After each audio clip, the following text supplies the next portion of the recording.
One day I'm gonna be everything I wanna be. I don't let it get the most of me. One day I'm gonna be free. I wanna be everything I'm gonna be. My future right in front of me. One day I'm gonna be free. I wanna be free. So let me be free. From the depths of darkness, a voice emerges. A host with a fire burning in his soul. With a heart, steel, and a spirit unbroken. He rides on two wheels, ready to claim his throne. Amidst the chaos and the thunderous roar, insane wheels rise as a force to be reckoned with. Fueled by the power that only metal can bestow. He takes his stand, refusing to submit. Insane wheels hear his battle cry. Metal and mayhem will never die. Rituals report he paves his way. More legend in the making, day by day.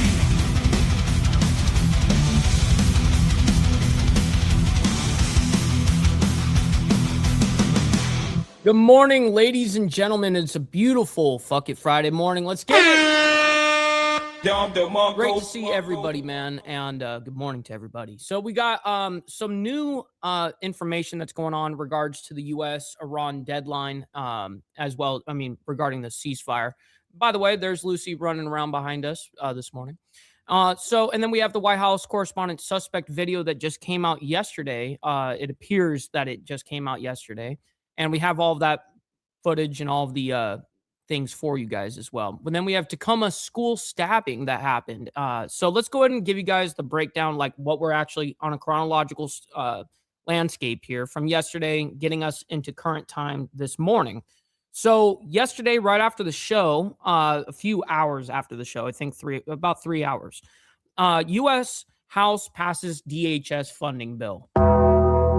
It says, after weeks of delay, the House voted Thursday to fund much of the Department of Homeland Security, but not its immigration enforcement operations, and sent the bipartisan package to President Donald Trump to sign, ending the long agency shutdown in history, or the longest agency shutdown in history. All right. And then we have Mike Johnson, actually. Speaker Johnson speaks after the House passes DHS funding bill. We have that for you guys.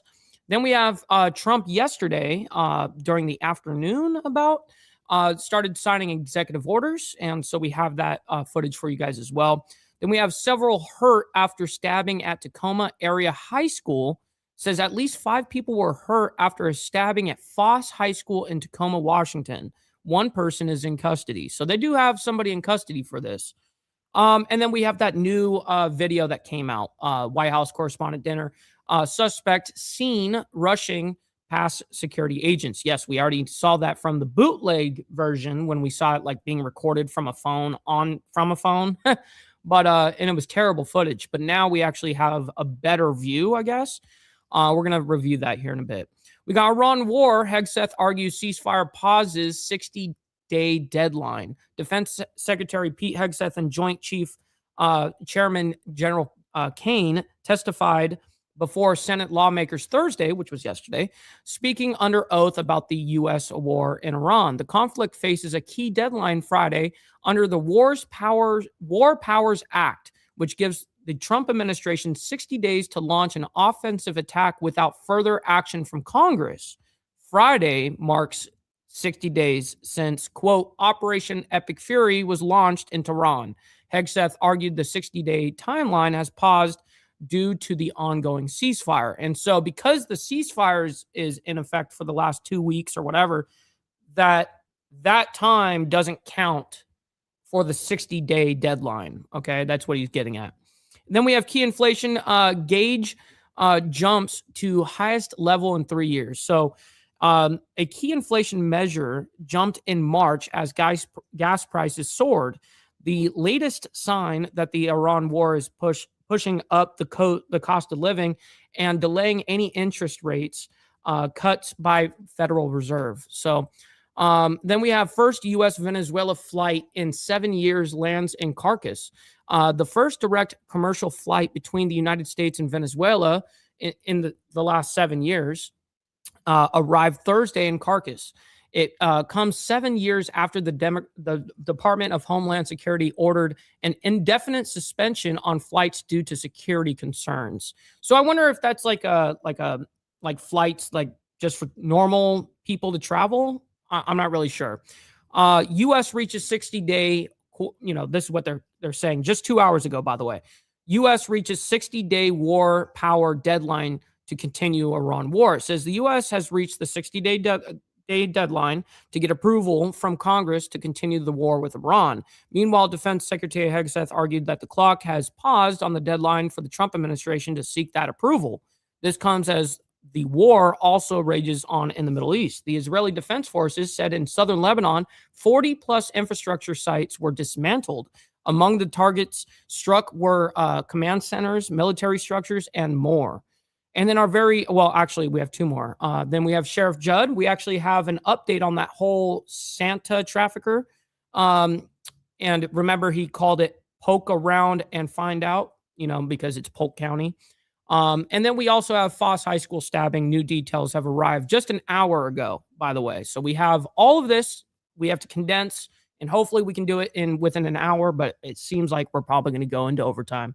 Anyways, listen, let's go ahead and do our call to actions real quick, and then we'll get into the craziness. Make sure you guys come in and hit that like button, as well as double tap that screen if you guys are on the vertical side. I very much appreciate it. And it's free to do so. You know what else is free? Is hitting that subscribe button. This is what we do Monday through Friday. And then, of course, members only on Saturday mornings. By the way, that's tomorrow morning. So if you guys are members, make sure you guys show up for that. Speaking of members, please consider becoming a member, starting only at $3.99 a month. Making sure we're not breaking the bank out there with anybody, but check it out. This is what allows us to be on these airwaves as well as have these lights on. So thank you guys for becoming members and staying members. Little side note here, follow my Instagram at BallValveTV, where I post everything behind the scenes of not only my life, but as well as the show, Millennial Food Time, breaking news, as well as the campaign trail, man. It's a great way to get a hold of me one-on-one. And we also have a Discord server for all of you legends. Make sure you guys go in the video description down below if you have not already joined. There's the invite link for the Discord in there. And last but not least, all super chats, super stickers, gifted memberships, and membership signups are, of course, all going to be presented live and shouted out onto the show. But if you guys would like to skip that YouTube 30% brutal cut that they take from your hard-earned cash, we have these platforms that are scrolling around the screen. At any time, you guys can donate to those, and I will absolutely get 100% of the proceeds, and I will read out loud any message that comes along with it, just like a super chat. So I've got my email up, ready to rock and roll, and we're always scanning. All right, good morning to everybody, man. Let's go ahead and scroll our way up and say hi to everybody. Real quick, we got Charles Darwin in the building. Always appreciate you as well over there in Australia. We got Steve Posey as well. Appreciate you hanging out with us this morning, as well as Easy Frank. Shout out to you, by the way. We got Sick Bastard. Yes, sir. And Easy Frank says, I see Lucy. That means you guys must hit the like button, by the way. We got Charlie Rose. Good morning to you as well. And Big Dan. Yes, sir. Always appreciate you. We got Chopper John as well. And I like that profile picture, by the way. Great to see you in the chat. We got TVT as well. Appreciate you, as well as VC, my man, Virginia Chaos, as well as Josh Phillips over there on the Facebook side of things. Great to see you. Always appreciate you, by the way. We got Magic Man as well. Great to see you. And Tiffany Lance up in the building. Always appreciate you as well. Steve Posey gifting out a membership starting out this morning. Thank you very much for not only helping me, but someone in the Breakfast Club as well. And yes, first of the month. That's right. You're the first actual donation of the month already, man. So great to see you guys. So we're going to go ahead and pretty much get right into the craziness now. Let me go ahead and get this prepared for you guys, and I'll go ahead and bring it up. This is our first story. U.S. House passes DHS funding bill. Let's go ahead and talk about it. Welcome back into Live Now from Fox. I'm Ryan Schmelz. We do have some breaking news to get to right here. So the final act of the House this week was that they put up a funding bill that would end the DHS shutdown through voice vote. It was a bill that was passed by the Senate. There may have been some pushback and some back and forth. There were some Senate Republicans or House Republicans who weren't happy with it, but it appears that that is now passed via voice vote. So the DHS... I'm assuming because they would be unhappy with it because it lacked ICE funding. Shutdown, the longest shutdown of a government agency in the history of the United States, is now officially over. TSA workers, other workers funded under the department. Yes, but now we're still at the same problem of having ICE not funded.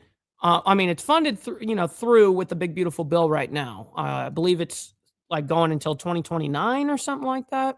But anyways, that's a short-term solution to a long-term problem. We're eventually going to get to that argument again.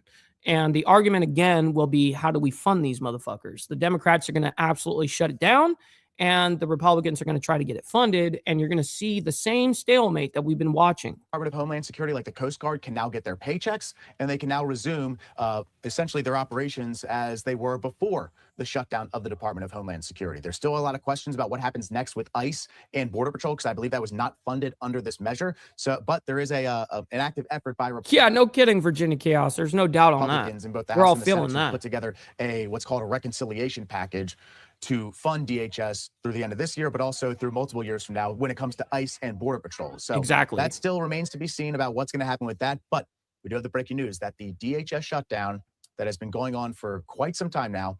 So all that has to happen now, after it got passed like that, basically it goes to Trump, and Trump has to sign it. Is officially over. Here we have this from the House Press Gallery. Well, it's not necessarily completely over yet until Trump signs it. Concurred in the Senate amendment to the House amendment to H.R. What's up, Wildcard? Good morning to you. 7147 by voice vote. I know that was so plain English for all of you and so easy to understand, and we all totally got what that means. But essentially, that is the House Gallery putting out there that the Senate amendment that would end the DHS shutdown has been agreed to, and now the shutdown of the Department of Homeland Security is finally over after a very, very long time. Here we go. Cami Mundo, our friend over at Deseret News, saying this: House just passed the Senate DHS funding bill, everything except ICE and Border Patrol, in a voice vote on the floor. The 75-day shutdown poised to come to an end. What's up, brother KP? Great to see you. And yes, we're going to pop one out right now. It now is just going to require a signature from President Trump. Now, keep in mind, there are Republicans who were not happy about this. They felt like they were jammed by the Senate. They did not want to send over a funding measure that didn't include Border Patrol as well as ICE. There's been some meetings going on Capitol Hill over the last couple of days that have gone well, and tonight there's been screaming matches apparently that have been heard coming from either Speaker Johnson's office or some of the other offices where these meetings have been happening on the Hill. But ultimately, it looks like there was no pushback by doing this voice vote and ultimately ending the shutdown. And keep in mind, the Trump administration did urge House Republicans to pursue the Senate bill and just pass it, because it's now going to bring the long shutdown over 70 days, 75 days to be exact, to an end. So major breaking news here on your Thursday. Now, if I would have said bust one out, and even then, I guess it's all suspect. Anyways, we're going to go ahead and move on. Let's go ahead and bring this up. And by the way, great to see you in the chat, Ghost. Great to see you. Hopefully you're enjoying the morning. All right. So now this is Speaker Johnson speaks after the House passes the DHS funding bill. So let's go ahead and hear what Speaker Johnson has to say. I'm really glad to tell you that House Republicans pulled together and delivered some major pieces of legislation and huge priorities for the country in the last few days. Let me give you a couple of examples. We passed the Farm Bill, as you know, a major achievement, delivering real relief and certainty for our rural America and for all Americans. This is the first time Congress has done that since 2018. Been quite a while, but we got it done. We've also made certain that the House is going to be able to have an up or down vote. Real quick, we got Carrie from Rob's neighbor. Great to see you, by the way. Great to see you. And Virginia Chaos says he's gay. Why are you gay? Shit. Vote on a date certain on the E15 issue, which is, is a big priority for a lot of our members here in the chamber. And most importantly of all the things we got done this week, we got the budget resolution passed. This is very, very important because that will ensure that border security and immigration Man, they really can't get their fucking audio together, can they? Will continue today and well into now. The future, despite Democrat Mr. Al Patterson. Yes, sir. Good morning. Attempts to reopen our borders and protect criminal illegal aliens from removal. The net result of passing our reconciliation bill is that ICE and CBP are funded for 3 years. And Democrats got absolutely nothing for their political charade and shenanigans out of that. We repeatedly offered in good faith, I want to point out, remind everybody. Yes, all they really did was complicate the process, slow down the process. It's typical government bullshit, right here. And then all for nothing to really happen. To negotiate on funding these agencies. But ultimately, the sad and actually shocking truth is there's not a Democrat in the House or the Senate that believes border security and immigration enforcement should exist at all. By word and deed, Democrats have made clear their desire to defund both of those critical functions of our government. We also passed the FISA reauthorization to ensure that the administration is armed with the best possible intelligence to continue eliminating terrorists and defending our homeland. We pray that the Senate can now pass our FISA bill as quickly as possible, and you know they're deliberating over that right now. Now, I just want to say this. Sometimes the process around here is cumbersome. That's the way this works. I got you, Steve Posey. Stupid. But in spite of our razor-thin, historically small majority, House Republicans continue to deliver for the American people. We will continue to do that for the remainder of the year, and that is a large reason why we are going to win the midterms so that the grown-ups can stay in charge here. Take a few questions. Mr. Speaker, isn't this a solution on DHS that could have been passed days or weeks ago? Why did it take this long? It couldn't, and here's why. You heard me trash the bill when it came over the first time because... And by the way, great to see you, Rabbit of Chaos. Good morning. It literally was drafted... I saw you earlier. ...in the middle of the night. It was about 2 o'clock in the morning when they came up with the final language, and it was haphazardly drafted. And what it would do is, of course, orphan and leave out immigration enforcement and Border Patrol. If you might remember, in 2024, the #1 issue in the election was securing that border. House Republicans did it. The Trump administration, the president did that. And Democrats are upset about it. So they wanted to leave that out. They wanted to orphan these two critical agencies that are under the umbrella of Homeland Security. I remind everybody on the Hill all the time, the Department of Homeland Security is the 3rd largest department of the federal government. It has critical responsibilities, FEMA and the Secret Service and TSA and all these other agencies. But the Democrats said, we'll do some of that, but we're not going to fund border security and we're not going to fund immigration enforcement. That's absurd. And anybody is surprised with that? Come on. Bruh. Absurd. And we threw a fit, and we had to. We held the Homeland bill, the underlying funding bill, because we had to ensure that they could not isolate and eliminate those two critical agencies. We are getting those done now. Chatting with Stacks. Good morning. Great to see you. Happy Fuck It Friday. Now, we passed the resolution first. That was critically important for us to do to ensure that we're going to protect the homeland, even though Democrats are unwilling to do it. So now that that box is checked, we're allowed then to proceed and go through with the rest of it. This will relieve pressure from the Department of Homeland Security. Secretary Mullen, who I've spoken to in the last couple of hours, will be greatly relieved. The president will, the administration will. We were not going to have lines at TSA. Everybody will get their paychecks now. We'll get moving forward, and then we will finish the work and finally get, again, for 3 years. Yeah, and then we're going to be in a stalemate again in 3 years because, yes, ICE and Border Patrol, whatever, is funded through for the next 3 years through the big, beautiful bill. So what's going to end up happening is we're going to kick this can down the road until, as soon as the deadline comes up, you're going to see another one of these fits right here where basically the Dems have to specifically now vote to fund ICE and Border Patrol, which they absolutely will not do.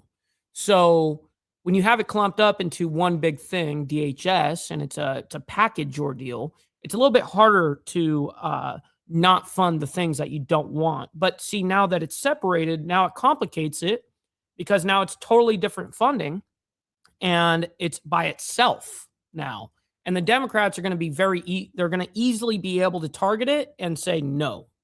So that's what's going to happen. And then we're going to be in the same stalemate that we were in this whole regard with DHS, but next time it won't be affecting TSA, it won't be affecting all the rest of DHS, right? Coast Guard. With no crazy Democrat reforms, we will fund Border What's up, Patrol Ghost Eagle? and immigration Morning. enforcement as soon as we return for the work session when that bill is finalized. On FISA, As soon as Mr. Speaker, yes. on FISA, Mr. Speaker, what do you anticipate from the Senate? And are you concerned that whatever the Senate sends over might be a problem over here? I'm not concerned. I hope that they're going to do the right thing. Look, we sent over a reauthorization that was with minor reforms, and with the anti-CBDC measure on it. These are very simple things that the vast majority of Congress agrees with, and they should get it done. They're running out of time. Hey, VC knows the deal, my man. Yes, sir. Absolutely. I will absolutely take you guys up on that. As you know, it will expire tonight, the end of today. And so we're calling on them to do the job, pass the House's bill, and get this done. Check the last box They're of not the going week. to take the House bill, though. Well, we're going to see. And that's very, very true, Ghost. That's absolutely right. And it definitely means more if you can keep it, obviously, on a different level. But yes, because, and also there's a lot of things that theoretically, if we, the right ends up keeping, and we win midterms, then there's a better chance that we'll be able to actually have things passed through Congress to make it permanent. Unfortunately, a lot of what's happened so far has been based off of executive orders. We're actually going to be watching on this very next story. Once we're done with this, we're going to be watching Trump actually do some executive orders, for instance, that he did yesterday. But the problem with executive orders is kind of like that problem. If you don't get it solid through Congress, then the next president or the next person that comes in that's on the opposite scale of politics, well, they can undo that whole thing, right? So anyways. They don't seem to have another alternative. We'll find out how that works. Yeah. What's up, Pops? Good morning. Shout out to you, man. I don't know who you're quoting. Okay, so look, they often analogize legislating to making sausage. You don't want to see it made. And sometimes heck yeah, Pops. Always appreciate you. We got Motobomb Virginia as well. Shout out to my man. Good morning to you and happy Fuck It Friday. Great to see you. It's an ugly process. Sometimes it's a long process. I've never broken my word to a single person in this building. Nobody can tell you they can. There was a lot of emotion and frustration yesterday because sometimes when you have a small margin, as we do, we're currently working on a one vote razor-thin margin because of absences and the rest. And people have, different ideas, different priorities about very contentious pieces of legislation. The equations that we solved on legislation this week were virtually impossible. Many of you said it couldn't be done. But we got it done because ultimately we just use patience and frankly prayer, and we get a lot of people together and we listen to their concerns and we try to get the disparate priorities handled. The problem that I really do have with the right is even when they do have the majority, they struggle so much to get things through. It's like it's always an uphill battle on the right, and it's like you guys had it. You guys had the opportunity to make real, actual congressional change, where you're actually pushing through or whatever through Congress. And a lot of that has not happened, except for the big, beautiful bill that did happen. But that was a funding package, in my opinion. Yes, there was a couple of good things that are great for Americans. Originally, the idea was great, but then all these congressmen and women had to pork fill that whole fucking bill and run it up to what, $1.5 trillion? Like, it's a funding bill. Anyways, it's been a little bit of a mess, as you guys can see. We're going to move into Trump right now, though. President Trump signs executive orders in Oval Office. He did that yesterday. So let's go ahead and bring that up and we'll quickly discuss it and see what's happening. We're gonna kind of skim through it, by the way, because it's a whole signing ceremony, which we're not watching an hour of that. We're going to be just real quick, try to get a little bit of what Trump is saying, and then maybe take a question or two, and then we're moving on.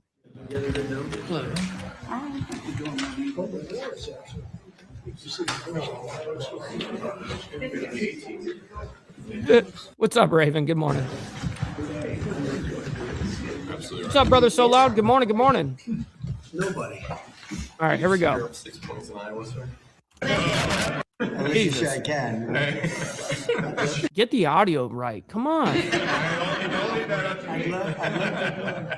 No. Good morning. Well, thank you very much, everybody. We very much appreciate it. This is a big afternoon. They all are, in a way, because all of these things that we do are very important. This afternoon, I'm thrilled to sign a historic executive order expanding act. Real quick, and Bob as well up there in Canada. I'll bring it back because I interrupted. I'm sorry. This afternoon, I'm thrilled to sign a historic executive order expanding access to high-quality retirement savings accounts for millions of Americans. And my State of the Union earlier this year, I promised to make these same types of retirement accounts. Exactly, Virginia Chaos. It's like, dude, these guys get funded, right? The media gets funded for like all this equipment and all that shit, and they still can't get the shit right. It's so frustrating.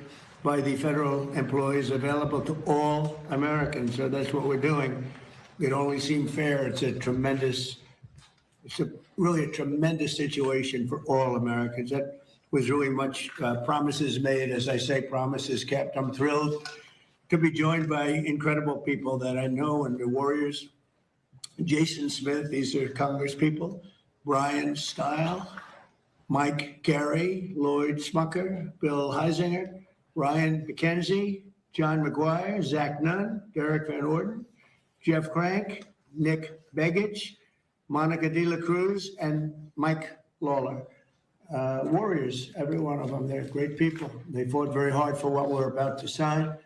And since my election, the stock market has set 59, this is in a little bit more than a year, 59 all-time record highs, adding. What's up, Peace Dynamo? Good morning. Happy Friday, by the way. And also, for anybody that's just coming in, I haven't even said it yet. Make sure you guys hit that like button. Double tap that screen if you guys are on the vertical side. I very much appreciate it. $1 trillion in value to really the value of our country, if you think about it.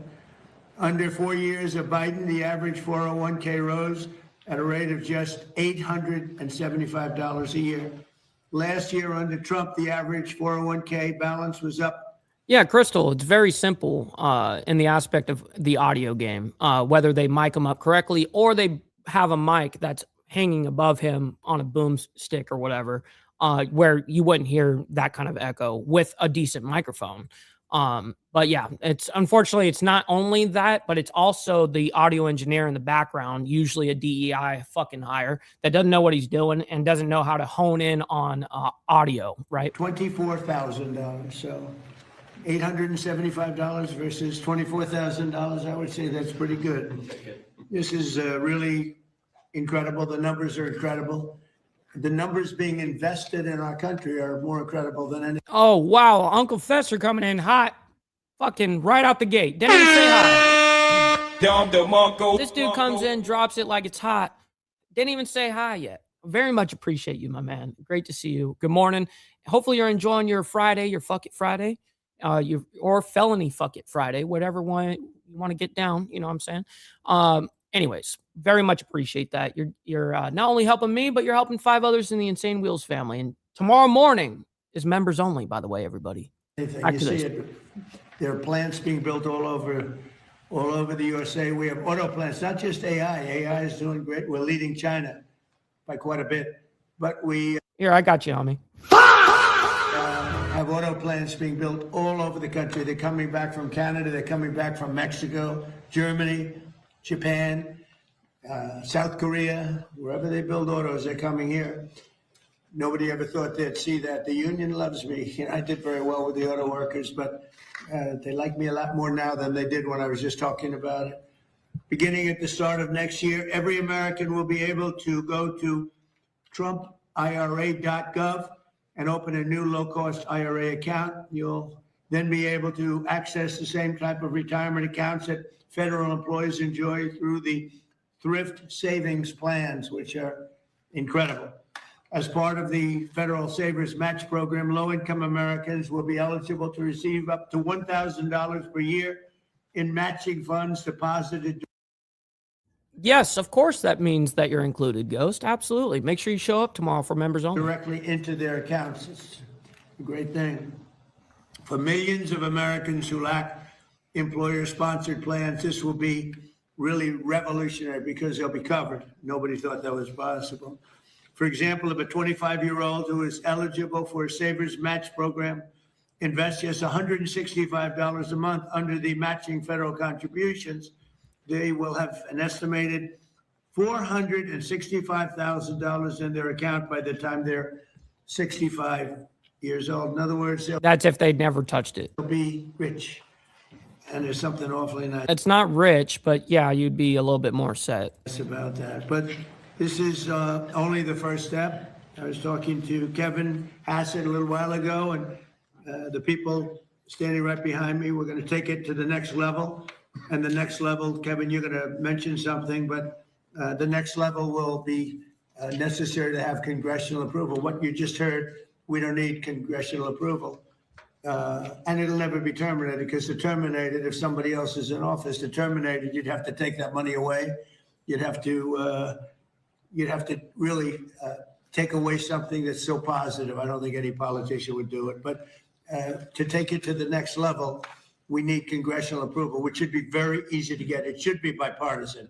Normally, it would be bipartisan, but today, nothing's bipartisan, right? I mean, it should be something that everybody supports. So, Kevin, before we start, maybe you could just explain what we're talking about for the next level. Right. So for the next level, sir, what we're already talking, Chairman Smith and I about, and I've been talking with Mr. Smucker about this for a number of years, is that we're going to expand this program that you're creating here, which is for low-income people, to middle income people and maybe above as well, so that every American, most high-income people have an employer that gives them a 401k with a match. But low-income people or Uber drivers or something, they don't have access to that. They don't have access to the match. What you've done here is you've given the match to low-income people with incomes below $35,000. But we think that there are a lot of people, even who make more than that don't have any assets. Absolutely. That's the whole fucking middle class, basically. I mean, aside from maybe, a house, maybe they rent, whatever, there's not a humongous amount of assets for the middle class. For retirement, and so we're working with Congress to significantly expand this program, and we're looking forward for legislation. It's either shit for the fucking poor or it's shit for the rich. It's never anything in between there, Here to expand this. And also the Trump accounts, you remember, with Michael Dell, Susan. What's up, Pablo? Good morning to you. Great to see you in the chat. Happy Friday. The group that we had are setting records. We have the numbers. 5 million signups right now, sir. 5 million signups in a short period of time, far above what we thought even possible. So, well, shit, I didn't even know it was fucking happening, to be honest. All right, so let's go ahead and get to the signing here. Administration. They wouldn't sign a pipeline deal, and we have pipelines going up. And by the way, they're way underground. They're not a problem. Nobody even knows they're there. It's so crazy, but they wouldn't approve anything having to do with the pipeline, and they're great. As opposed to trucking it or training it, they're great. A lot of. He went on a little bit of a off tangent there when I skipped ahead, I see. All right, so let's go ahead and hear the next signing that he's going to end up doing here. Private sector, and we believe because he's going to start doing the where they're actually walking them through all the different executive orders that are happening now. All right, here we go. Contracts currently operate. This is an executive order on federal contracting, sir. Many federal contracts currently operate on a cost-plus basis. This provides oftentimes weird incentives for contractors, leads to cost overruns, costs the federal government a lot of money. What this executive order does is it establishes a fixed price contract as the default in most federal contracts. This aligns the federal government with what would typically exist in the private sector, and we believe will continue to drive down fraud and abuse in federal contracting government-wide. Would anybody like to object to this? No, absolutely not. You fight for this one too.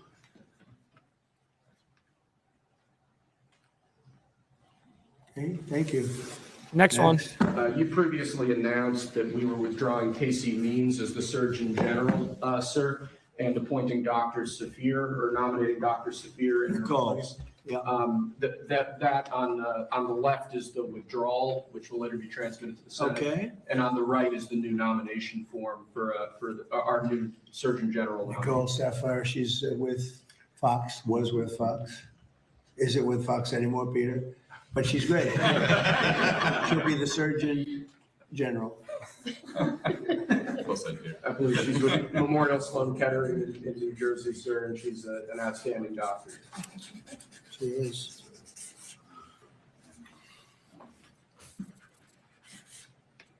So it's a double page for a push out and a push in. I just don't know how Biden used the auto pen. There's so much. really, there's so many things to say. They say, here, please take this. It's crazy. All 4 years was crazy. Okay. This motherfucker, he never can, he can't help himself. Come on, man. Bruh.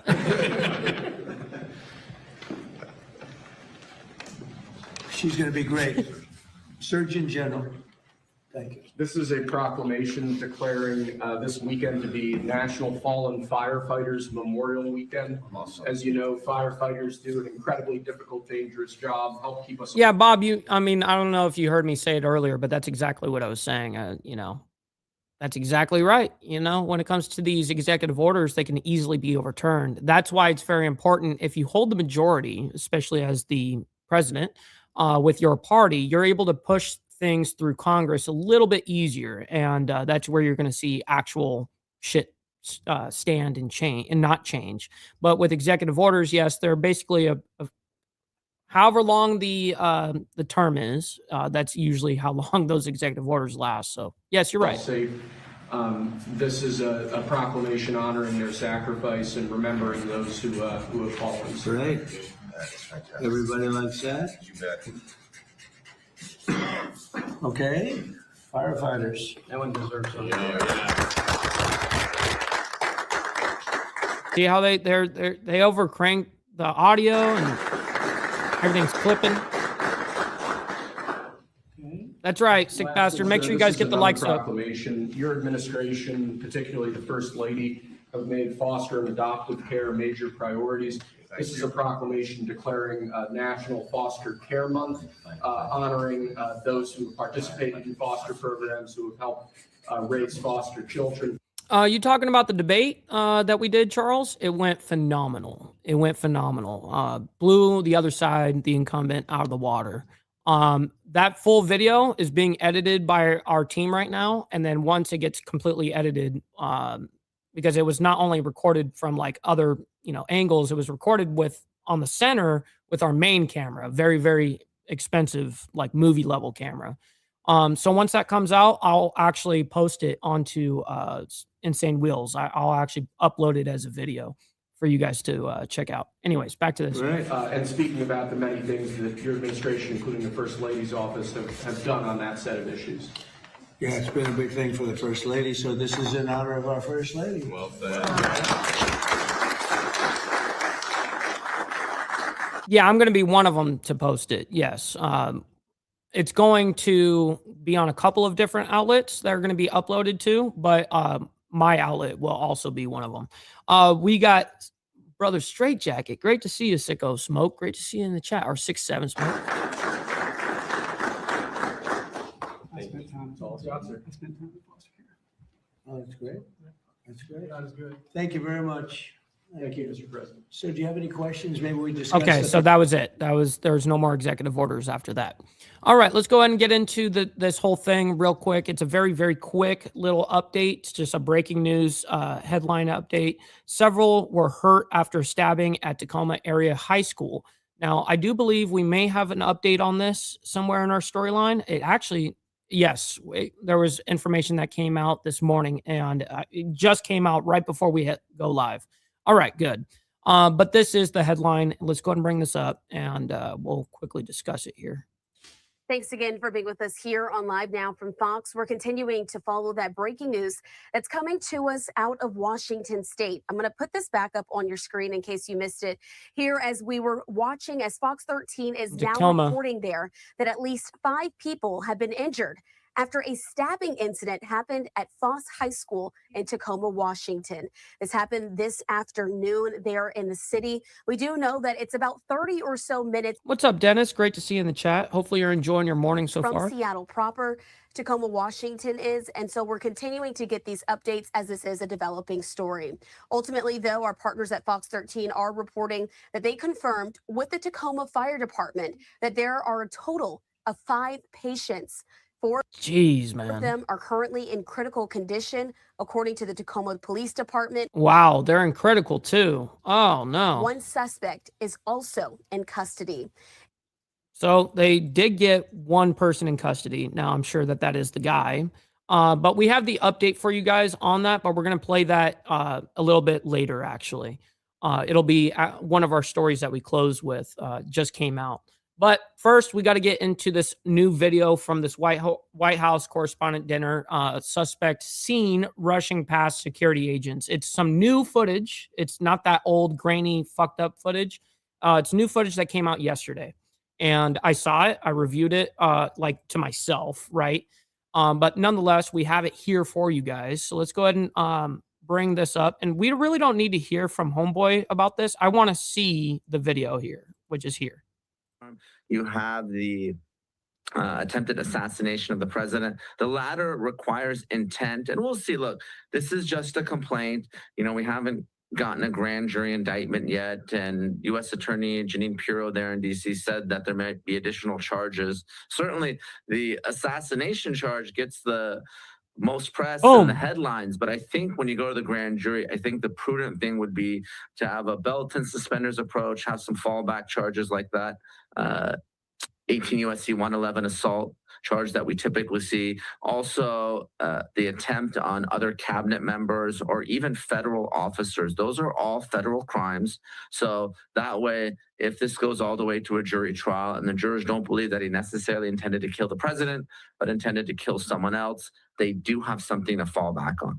All right, pay attention to this. They slowed this down 35%. Okay, so you're going to see this in a little bit slower time here. Attorney Pirro sent this video out, and we just saw it on screen. It depicts 35% speed, so this is a slow motion of the suspect bolting into the building. There it is. You see the officer draw his gun. You see the suspect putting his arms up with something in his hand as well. What will prosecutors have to show to prove intent beyond? Mind you, he's already shot 2 bullets right here. Okay, meaning the agent.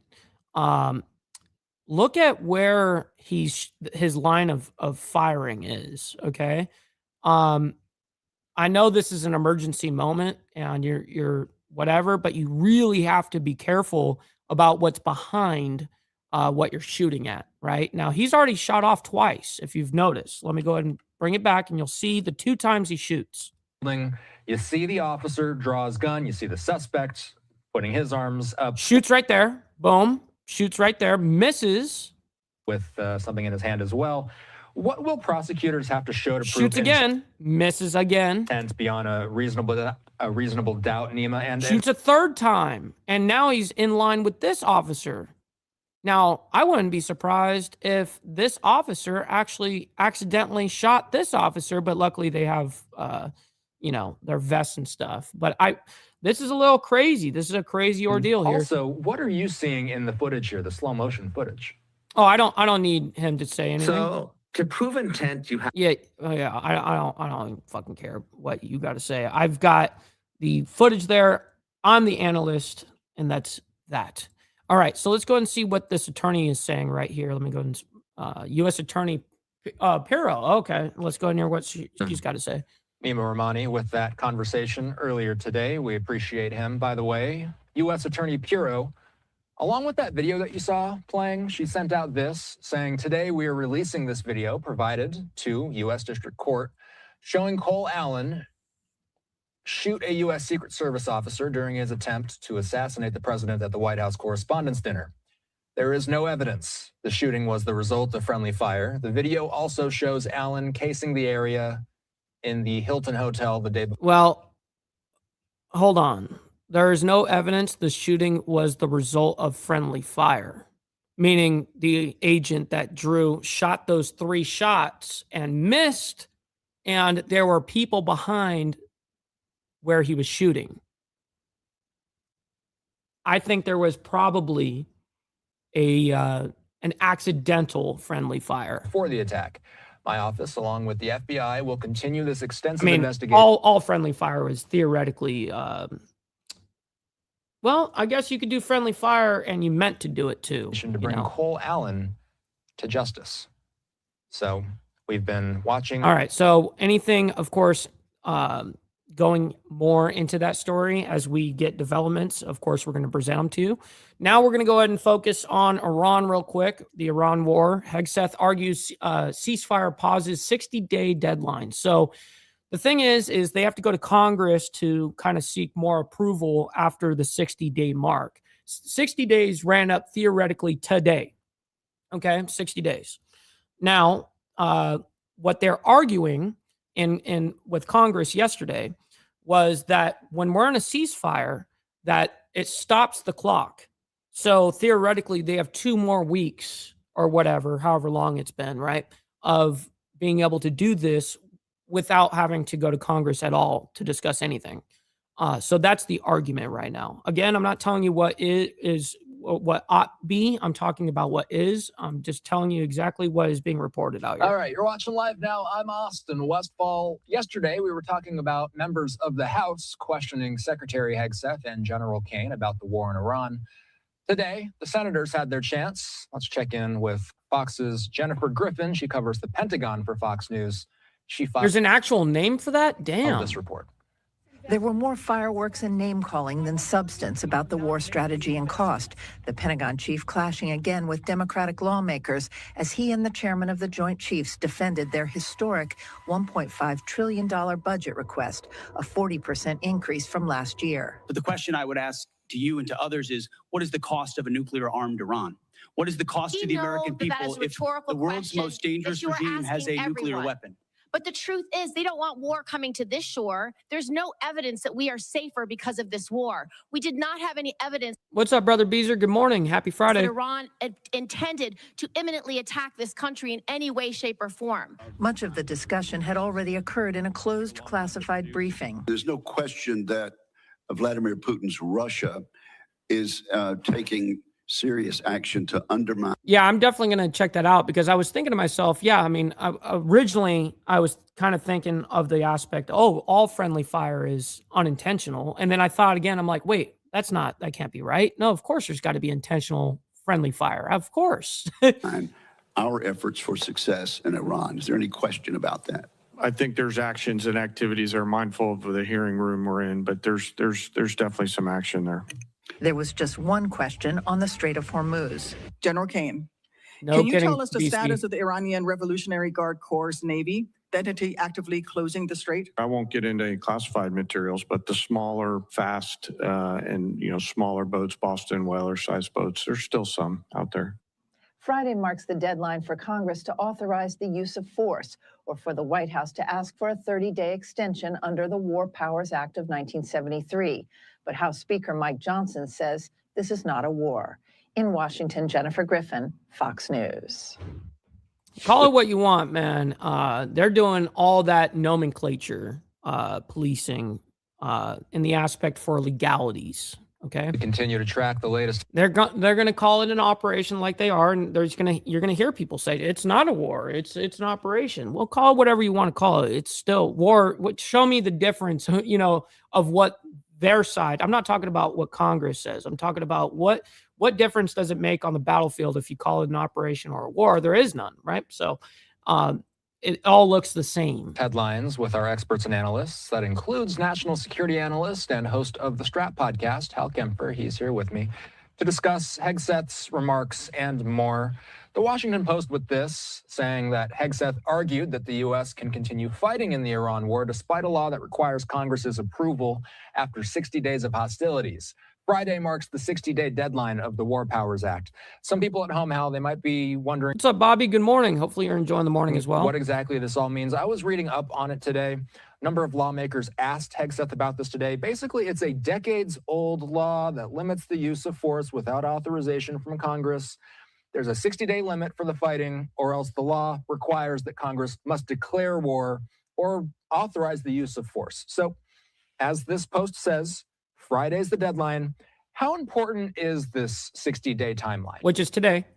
Well, Austin, I think it's important for many in Congress. It's certainly a benchmark, but the War Powers Act was put into effect after Vietnam. And basically the idea was we're not going to get pulled into another Vietnam. We're not going to be pulled into this really long war that took a very long time. And you can say the war lasted for... Yeah, and Iraq was a super short time, wasn't it? And so was fucking Afghanistan, super short time, right? You were there for 12 years or 10 years. You can go almost out to 20 years because we were there right after the French pulled out. But it's one of those things that says don't get caught in these really long wars. Now, when we were in Iraq and Afghanistan, we were under a use of force authorization by Congress. That was something that came out of 9/11. And so everything operated under that. And we went pretty far afield all the way going to Libya. But it's been on Friday, will be 60 days. We initiated this combat action against Iran. With that, there are some in the administration saying, well, there's been a ceasefire in place for over 2 weeks, so that doesn't count against that clock. Others are saying, well, it's not really a war per se. And actually, under the War Powers Act, I think this would very much fall under it as far as the definition of the type of action Congress was considering. But it's, there have been two things. What's up, Charlie? Good morning. One went up in the House, one went up in the Senate to try and take action based on the War Powers Act. Both of them failed very much on party lines. And so I'm not sure if that Friday deadline means a lot or not. It might someday, but it doesn't seem to have a lot of meaning this week. And I can't forget that General Kane was also there, part of the questions today. Hell yeah, no, girl. Great to hear that, by the way. Thank you for that update. That definitely makes me happy to hear. You saw Kane in Jennifer's piece that we just ran. The chairman of the Joint Chiefs today, he told senators that Russia has aided Iran's war effort, but he declined to go into detail how. What do we know publicly about how Russia has helped Iran? Well, Russia has helped them in many. What's up, Jimmy Mack? Happy Friday to you, by the way. Let's get the likes up, everybody. We're struggling in the like department. We got to bring those up. Listen, you guys don't have to like all the craziness that's happening, but you guys can like it for me and what we do here on Insane Wheels. So thank you for that. But particularly with intelligence, that's something that's been reported a lot, is that they provide intelligence to Iran, which is not surprising. That they had given them some very detailed intelligence on U.S. positions and U.S. bases in the region, and that the Iranians use those to strike those bases. And potentially some of the casualties that we took were because of what the Russians had provided the Iranians. Now, what little response we've heard from the White House has been basically to kind of almost equivocate this to what we do for the Ukrainians, where we provide them intelligence that they use to strike the Russians, and saying, well, the Russians doing it for the Iranians to strike us. And that's kind of the mental thinking, or the sort of the thoughts that are going on, at least has been articulated so far, seem to be going on at the White House level. But I think General Kane was absolutely correct. The detailed intelligence that specifically lays out what the Russians are doing would be at a very classified level, and something that he couldn't talk about in a public forum like this. And so I thought he actually answered the question quite well in that, because I have a pretty good idea of some of the sources and methods by which they would have got that intelligence of what the Russians are doing. And with what Hal just said there, there's not many people in media, especially, that I would vouch for. But that man right there, he's on fucking point. And he does have the inside connections. And that is definitely not something you want to talk about in public. And that's one of the challenges of testifying before Congress, when they're asking questions about, what is our strategy going forward? What is our plan? How long are we going to be there?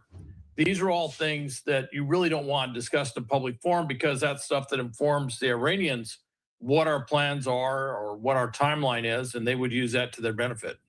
All right. Live look at the Capitol. So that's good enough information on Iran for right now on that thing. We're going to get back to the 60-day argument here in a minute. But first, we're going to go into key inflation gauge jumps to highest level in 3 years. Let's go ahead and bring this up and see what they're reporting right now. All right, you're watching live now. I'm Austin Westfall. Take a look at this. A key inflation measure is rising as gas prices are soaring as well. The Commerce Department saying that an inflation gauge rose about 0.7% in March, up from February, and compared with a year ago, prices rose 3.5%. That's the biggest increase in almost 3 years. Wow. Meanwhile, the quarterly GDP numbers are in, and they say that the U.S. economy grew at a 2% pace in the first 3 months of the year. What does that all mean? Let's ask economist Mike Walden. He's here with us to discuss the GDP numbers, the inflation numbers, and much more. Always good to see you. Firstly, let's talk about inflation. How much does oil have to do with today's inflation numbers? Everything.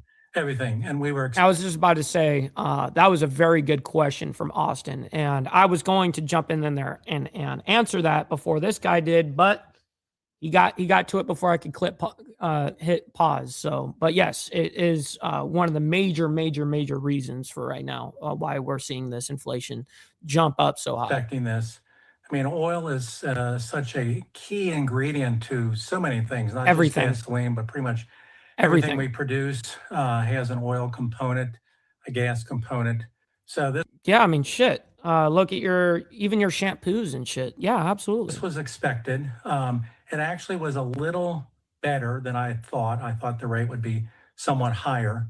But the bad thing is that normally what we see, even a lot of people may not believe this, but normally what we see is prices go up, but salaries and wages go up to offset that.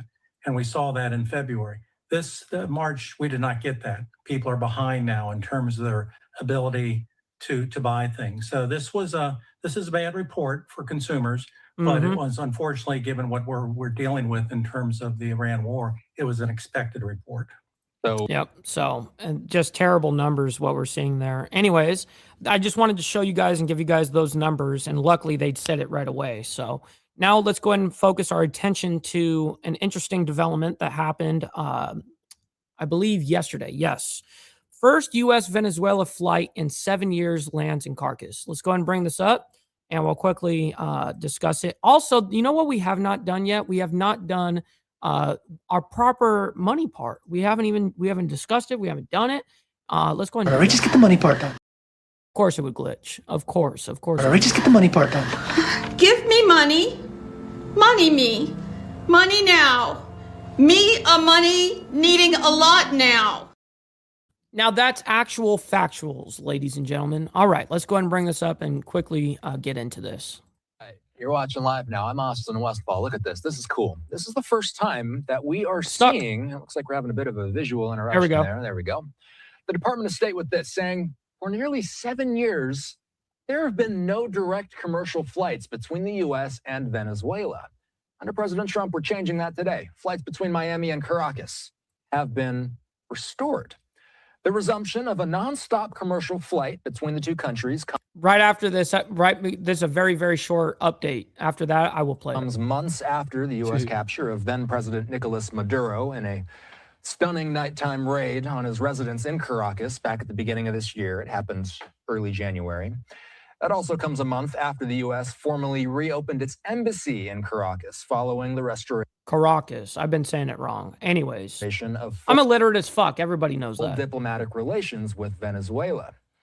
We heard from officials earlier today speaking on the fact that looks like an American Airlines plane was resuming again that nonstop route to Caracas. So it was actually where just normal people can fly over there. At Miami. From Miami to over there. International Airport, American Airlines staff handed passengers small Venezuelan flags. We have video of the plane taking off. Oh, wow. The ceremonial. They actually did a ceremony there with the water spraying as the plane. That's totally interesting. Moves through the tarmac. Yeah, I would travel to it, Charlie. I've actually been to Brazil.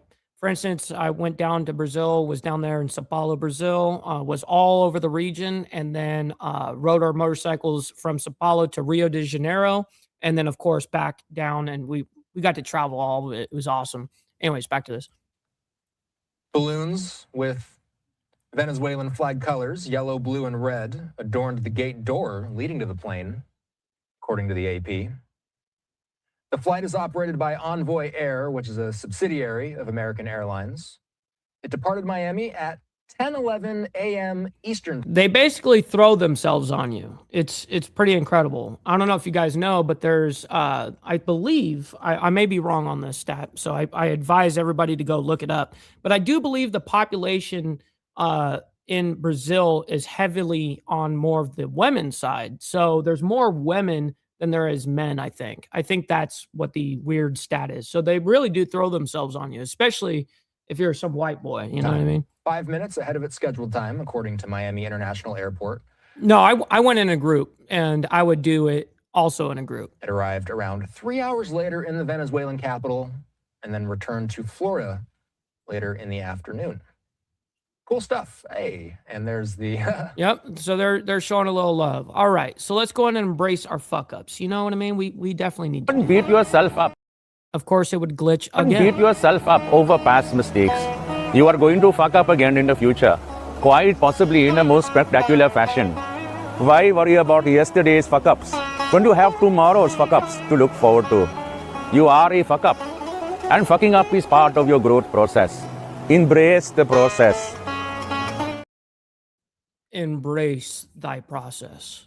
All right, ladies and gentlemen, let's get into this. U.S. reaches 60-day war power deadline to continue Iran war, as we already have discussed, but this is a little follow-up on this morning. Right now, I do want to get you. We're not going to play the whole thing either. We don't have enough time for it. Some of the latest that we are following here as we take a live. Shit, we just hit, speaking of time, we just hit overtime. We are officially now in overtime. Remember, there's no tax on overtime, so make sure you guys send in your donations. I very much appreciate you guys. Look over the Strait of Hormuz. Now, again, this What's has up, been Steve a topic Easy? of Good discussion morning. here over the past several weeks and really months, as we know that 60 days have now passed since the start of the U.S. operation against Iran, that is Operation Epic Fury. If what I was discussing is they will, like, meaning the hookers will throw themselves onto the travelers. That's what I was getting at. That means a 1973 War Powers Law would require congressional approval to continue past that deadline. Many Republicans maintain they will default to President Trump to determine what's next for the war.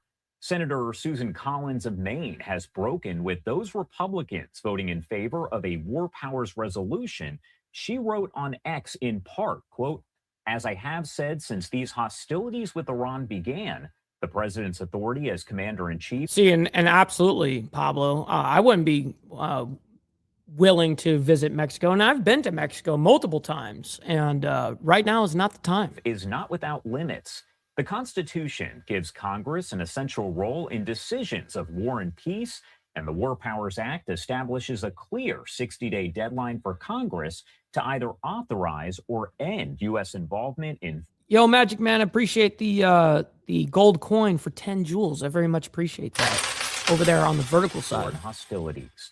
That deadline is not a Thank you, Charles. suggestion, it is a requirement. End quote. What's up, Kenny? However, Good morning. Secretary of War Pete Hegseth argued before a Senate committee on Thursday that the current ceasefire effectively paused that war, so that 60-day deadline has not been reached. Take a listen.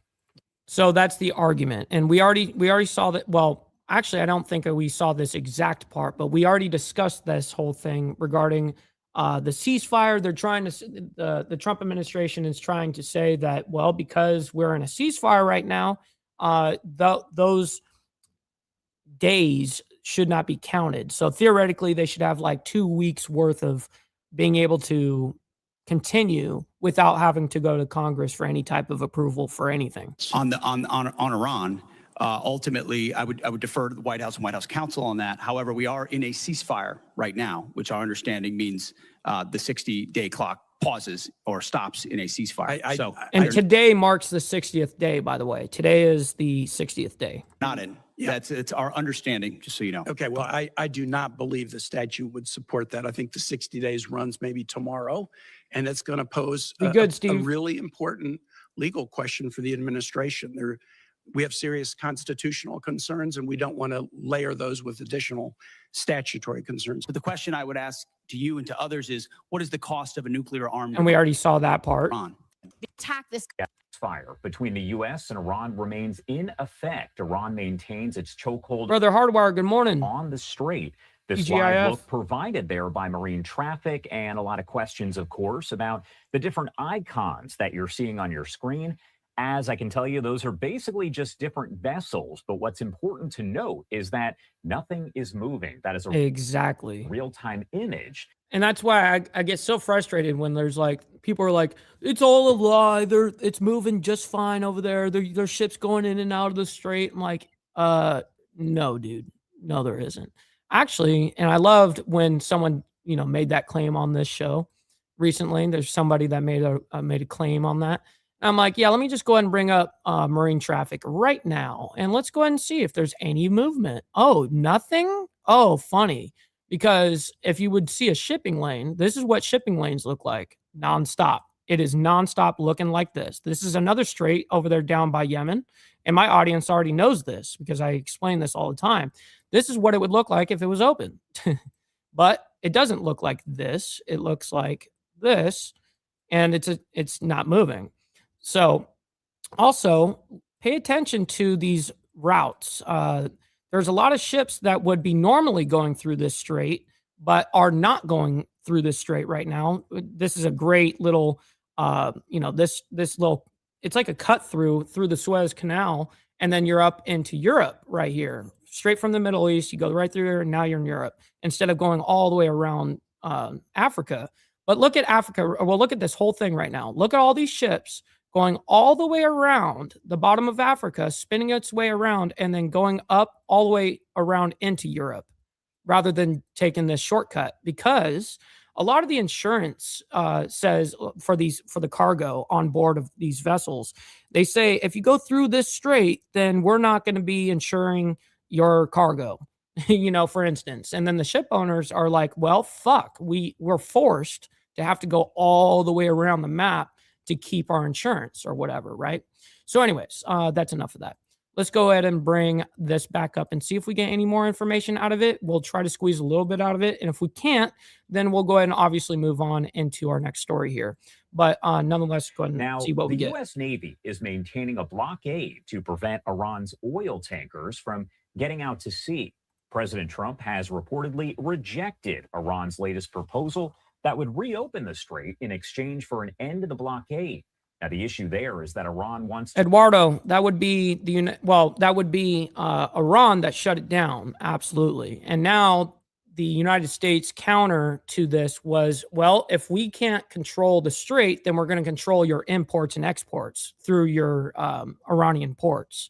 And so now we have put a different level of financial pressure and infrastructural problems with oil and all of that, because it needs to be fucking moving, and they can't store. There's a lot of problems with this. You're going to actually see a lot of issues that's happening in Iran right now. They're in crisis a little bit because shit, they were in massive inflation in January, February, and that was before we got involved in this war. So yeah, it's interesting to watch, though. Postpone the talks on a nuclear program, something that President Trump has said is not going to happen. Mark Chandler is the Director of Intelligence Community Engagement over at Coastal Carolina University. But even now, there's no movement. Even if there was somebody trying to go through and pay the toll right now, Bill, it wouldn't work. Also, a former senior defense intelligence official. Mark, thank you so much, as always, for taking the time to be here with us. You're welcome, Josh, and good morning to you. Good morning. Well, first off, I want to start by talking about this situation here with the Strait of Hormuz, a topic of discussion that you and I have talked about quite a bit over the last several months. Now, essentially, the proposal that reportedly came from Iran and was sent over to President Trump. Oh, I want to see this here in a second, but I want to hear this answer to this question real quick. But Iran International English puts out a statement here in a minute, so I do want to see that. Trump said that the Strait of Hormuz would be reopened, but the big sticking point there is that talks would be postponed on nuclear powers and essentially Iran's nuclear program. What does that say to you? Because to me, let me just answer that. It sounds like kicking the fucking can down the road. That's what it sounds like. And that's the whole thing with the whole why Trump declined to make any type of peace, because they were saying, listen, we'll do this if you guys are willing to leave, and we'll put an end to this, but we can't give up our nuclear shit. And that's the one thing that we're not going to give up. So let's go ahead and table that for a second. We'll come back after we're not shooting missiles and munitions at each other. Then we will discuss on a diplomatic level how to deal with this nuclear shit. And of course, the United States said absolutely not. Actually, President Trump, his administration has said they're not going to do anything that prevents those talks from happening. Well, I think what we're seeing here, Josh, is kind of a test of wills. Hey, Dennis, I very much appreciate that, by the way. So I want to see real quick. I do want to skip ahead because I really don't need to hear his analysis on this. I mean, I'm the analyst. So let's go ahead and see what Iran International English has to say right here. I think the count that CENTCOM released yesterday is 42 or 44 ships have been turned back. Shut up, homie, so this motherfucker can read it. Either turned back toward an Iranian port or away from going to an Iranian port. We've seized a couple of those ships, taken them to a new strait of the air. Hazards are coming through. Okay, this motherfucker ain't going to shut up. I'll read it. Iran's internet blackout has reached 63 days, totaling more than 1488, so 1,488 hours of disruption. NetBlocks said on Friday, warning the prolonged restrictions are limiting communication with the outside world. The group said the shutdown is preventing many families abroad from checking on relatives' safety and well-being as connectivity remains severely restricted. It says Iran blackout hits 63 days. NetBlocks says families cut off. We're going to need additional allied support. Brutal. You know, last week there was a meeting between France and England. They said, okay, let's get 40 countries together and try to do. Oh shit, brother, so loud coming in with the 10 spot saying overtime pay. And you know what they say? There's no overtime, or there's no tax on overtime. Thank you very much for the 10 spot, my man. Great. It goes a long way. So, and it adds up very quickly. So thank you for that. Do something. Their caveat, though, is thank you, Dennis. After it's safe Much to love. do so. Well, that's not going to be effective, and that's a little bit. Brother TVT in the building. Shout out. Too little, too late at this point. I know that. Okay, I want to see if there's any other like big. Oh, here's another one. Lucas puts out a from Fox. Puts out a update of some sort here. Popping this up on your screen right now, coming in from our buddy Lucas Tomlinson over at Fox News, as he says the United Arab Emirates, the UAE, bans travel to Iran, Lebanon, and Iraq and urges anyone there to return, quote, at the earliest opportunity. That's according to the foreign ministry. Anything to take away from that statement right there? We've seen so many different alerts that have been issued over, the month. So the United Arab Emirates, UAE, bans travel to Iran, Lebanon, and Iraq and urges anyone there to return, quote, at the earliest opportunity, foreign ministry says. That's listen, man, there's the disruption in the Middle East right now is massive. There's a lot of shit going on. Now, here's two different posts here. I do want to see this. What is this? The Pentagon is lying. Who put this out? Times what it claimed. Hold on. Back it up a little bit more. There we go. Here, as we pop this up on your screen, this is a post from this morning coming in from the foreign minister of Iran questioning that, saying the Pentagon is lying. Netanyahu's gamble has directly cost America $100 billion so far, 4 times what it claimed. Indirect costs for U.S. taxpayers are far higher. Monthly bill for each American household is $500 and rising fast. Israel first always means America last. Shit. How would Iran even begin to know this? I have to imagine, speaking frankly, that this is more propaganda. Yes, friends, we actually reported on that on Tuesday or Wednesday. We reported on that. You nailed it, Josh. This is pure propaganda. There's no way that they're going to know that. But what this message does mean is that they see the weak points and they see kind of the pressure point that they can apply on the United States, both domestically and internationally, and that's economics. So they're watching the political discourse that's happening inside the United States, the differences. I'm going to be honest. The U.S. military is not weak, and they're actually not dumb. I hate to break it to you. And how things are going, and the fact that this isn't as popular a war as the U.S. would like it to be, or as the administration would like it to be. So as I push that, I'm going to push any kind of messaging. Now, everyone agrees with that, Gilbert, by the way. Iran is excellent. They do this information warfare. They do it very well, extremely well. And that's what they're pushing for. They don't have a way to know this. So this comes out from Iran International English. I was hoping this guy was going to shut up, but he definitely goes on. I can't read a lot of these words, but I'll go ahead and try. Iran's judiciary Chief said authorities do not seek war but would fight if threatened, adding that negotiations are acceptable only, quote, without coercion. God damn it.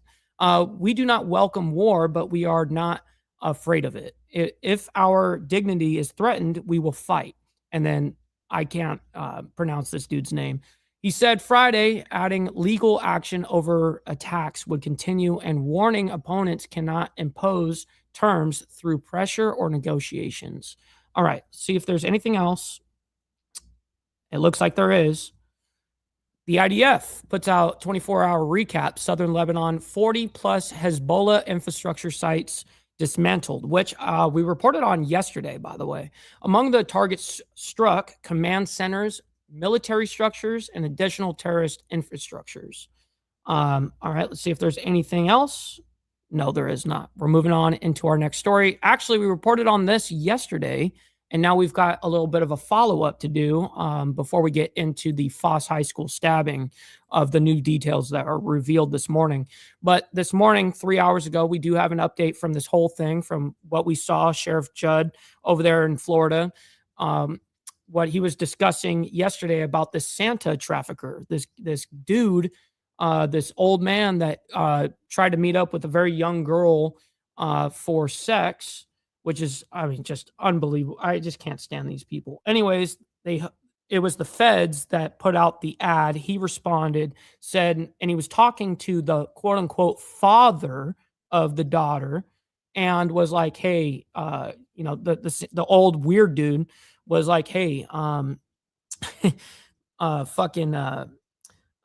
you going to be in the room, or are you not going to watch, And he's like, no, we'll give you privacy or whatever. And he's like, well, because I'm going to be real gentle. Oh my, it's just absolutely, dude, where is the wood chipper? You know what I mean? All right, let's go ahead and get into this and we'll quickly discuss it.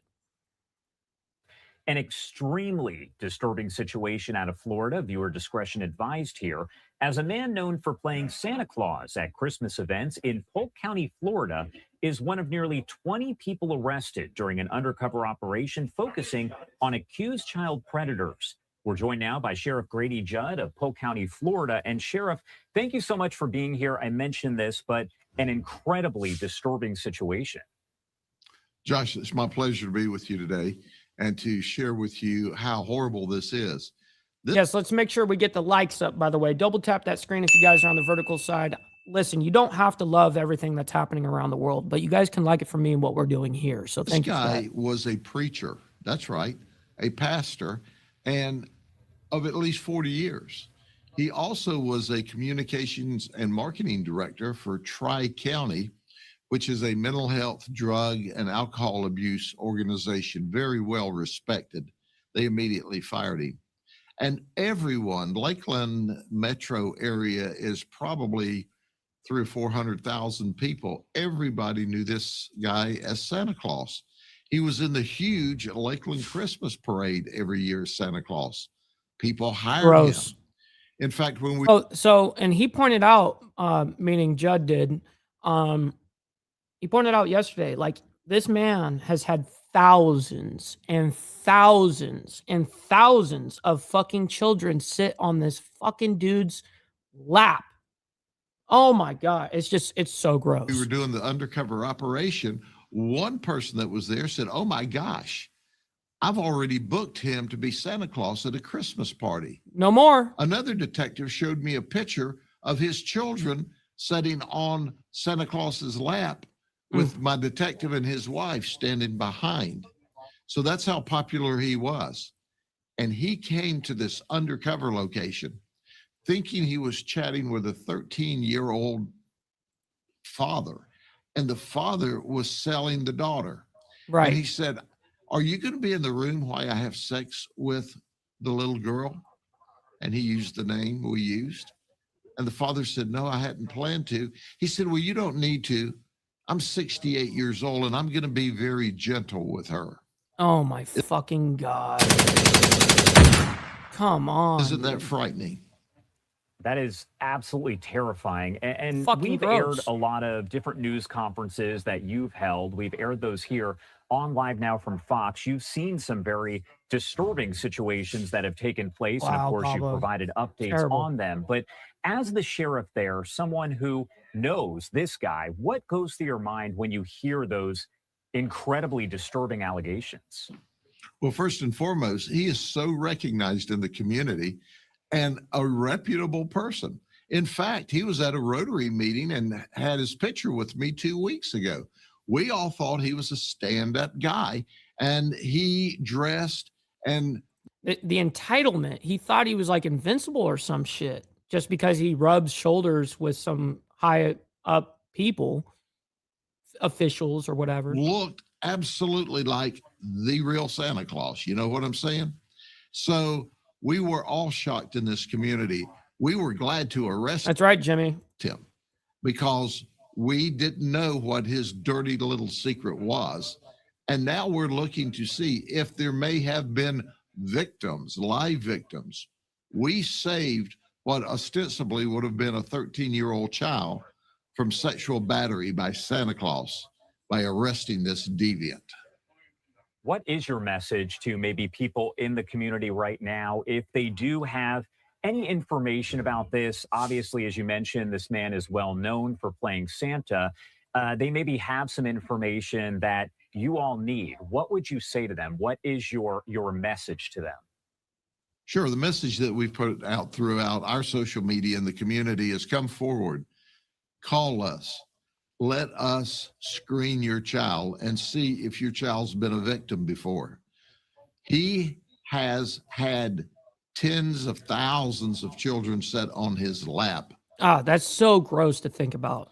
Over his career as Santa Claus. And we know that there very well may be a victim, a child that was in need of attention that he was able to get to. He was bold about this when he was talking to the child's father, thinking that he had set up a deal to have sex with a 13-year-old little girl. I want to make this abundantly clear. We loaded his sleigh with a lot of serious criminal charges. Upon conviction, he will never have access to another child because he'll be locked up in Florida prison for the rest of his life. And Sheriff, I want to go in reverse a little bit because this is actually part of a larger operation that was conducted, I believe you said, over the course of just a week or so. Can you explain the operation in general and what else you were able to find? Absolutely. We arrested 19 child sex predators in this piece of the operation. We called it Poke Around and Find Out. And this was child predator sting number 8. You see, we have a team that's dedicated to nothing but searching out child predators and child pornographers and going after them with a vengeance to bring them to justice. But there was another piece of the operation, and I'm doing a big press conference at 10 o'clock this morning. And that piece of it was a human trafficking operation where we arrested 247. So altogether in a 6-day operation, we arrested 266 people. We rescued victims of human trafficking. We charged people. One guy showed up with a half a kilo of methamphetamine. Jesus. And we arrested all of these really, really bad actors. And you're going to be surprised at this press conference, some of the information that I released. Yeah, but Samuel, it's not just Fox reporting any of this. It's all media outlets. And Fox has nothing to do with anything that we're presenting, actually, because here's the deal, is we're not giving you opinion pieces. We're giving you what the facts is from what's actually happening. Okay, we're not just discussing what's happening. We're actually seeing what's happening with most of our stories that we're showing. Right now, we're hearing the sheriff that is dealing with this exact problem, whether it was on Fox, CNN, NBC, CBS, NBC, doesn't matter. I'd be listening to the story there, right? Hey. And we're going to take that live here on air with the help of our Fox 13 Tampa team for sure. And Sheriff, my last question for you here before I let you go, going back to what I asked you about your message to the community with people who maybe have information, What is your message to the community overall, to people who are concerned as they're seeing all of this information here develop? Well, if you hear something or see something, say something. We have a special victims team that will come out and work with you and determine whether or not your child has been a victim of this child sex predator Santa Claus, or of any of the other sexual predators, or any other sexual predators that may have attacked your child. You see, we have to be vigilant every day, because now social media has given unfettered access to your children. That's something that years ago didn't happen. They had to hang out at ballparks or city parks, and it was very difficult for this kind of person to get to your child. Not so anymore. So you have to pay attention to all of your child's online activity. If you don't, the child sex predator, the pedophile, is walking boldly into your home and grooming your child while you sit in the next room. Gross. Anyways, we're going to go ahead and go into our last couple of stories here, because we are already 25 minutes into overtime right now. So we've got two major stories here that's happened. We have some things that happened yesterday. There was a high school stabbing that happened, and there was 5 people in total. 4 are critically injured at this current moment, and there's 1 guy in custody. Okay, so there's new developments coming out this morning, right before we started the stream, and then after that we have a breaking story that just happened an hour ago. 5 people were killed in Texas small plane crash. Terrible news to hear, but let's go ahead and bring this up, and we'll quickly discuss this first story. Foss High School stabbing. Took New place details. at a high school. This is over in Tacoma, Washington. Now, we do have Sean Chitness over at our Fox 13 Seattle team. He has been on the ground following all of the latest. And Sean, I know there is a lot to this. The investigation is still a very active one. What do we know, and what are we still working to figure out at this point? Josh, good morning. Well, police say they are still trying to figure out exactly what happened, what led up to this incident. For now, though, we are here at Foss High School in Tacoma, where school will be closed for the day, as well as any activities that normally would take place. I do want to give you an update on what we have in terms of the conditions of all of the people that are involved. Altogether here, there are 5 victims that we've been told about, 4 students as well as 1 security guard. And then the suspect in this case as well also was injured. In this particular situation, they had to send those victims as well as the suspect to different hospitals, altogether 3 in the area. So the latest information that we have from the Tacoma Fire Department is that 4 students were in critical condition when they went to the hospital. The suspect and the security guard in this case have minor injuries. We have reached out to try and get more information and an update on their conditions. We haven't heard back yet. So the suspect in this case, who again is also a student here at Foss High School, is facing 5 counts of first-degree assault. Tacoma police are still trying to determine, like I said, what happened inside the school. We know that and with the intent to kill. They were in lockdown when this happened yesterday afternoon around 1:30 local time. Students say there was a fight that broke out inside, and they were all shaken up, especially as they're getting close to the end of their school year. It's traumatizing because it's your first year, and like it's almost end of the school year. Honestly, when I heard my friends got stabs, I was like kind of broken. I really hope they're okay. The man above only makes that right, so I just pray. So students told us the So just so you guys know, this happened over there in Tacoma, Washington. fight may have started over a vape pen, but that is something police have yet to confirm. Over a vape pen, and then he stabs 5 people? Come on. Students also told us about a video that they have been sharing with each other and that they are seeing on social media that actually shows the fight. As of last night when we spoke to police, they were working to review that video and try and get their hands on it to see if that was something that they could verify. and confirm any more details. So we're waiting to learn more today, the day after this stabbing. But again, we know that there won't be any school here today. And when students do return on Monday, there will be counselors here to help them get through the next steps in this case, as well as continue in school. Josh, back to you. And Sean, my understanding, because I know that there was a news conference that was held yesterday outside of the school with Tacoma police. It was pretty brief. Yeah, exactly, Tom. I was like, just first degree assault. I mean, with the intention to fucking kill. Why isn't that on there or But whatever? There's no word on any potential news conference today, later today, anything of that nature, right? No kidding, Nate.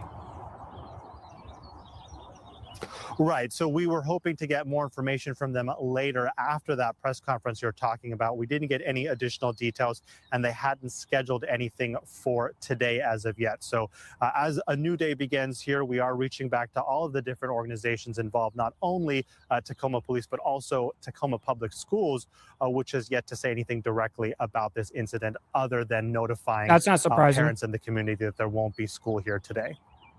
Sean Chitness over at Fox 13 Seattle will be sure to check in as we get much more. All right, so let's go ahead. And of course, we're going to follow all these stories as they develop. Here's our, let's get into this next story here. And this just is breaking, by the way, just an hour ago.